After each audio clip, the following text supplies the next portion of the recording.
आज हम अहमदाबाद के बारे में जानेंगे। अहमदाबाद, जिसको हम आजकल अहमदाबाद भी कहते हैं, अहमदाबाद गुजरात राज्य का सबसे बड़ा शहर है।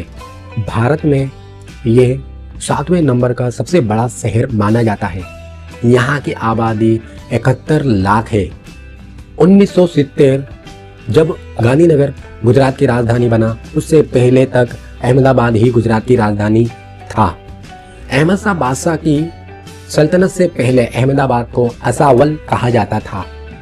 अहमदाबाद की स्थापना अहमद शाह बादशाह ने 1411 में साबरमती नदी के किनारे की थी। अहमदाबाद ने जल्द ही व्यापार और उद्योग का केंद्र रूप ले लिया।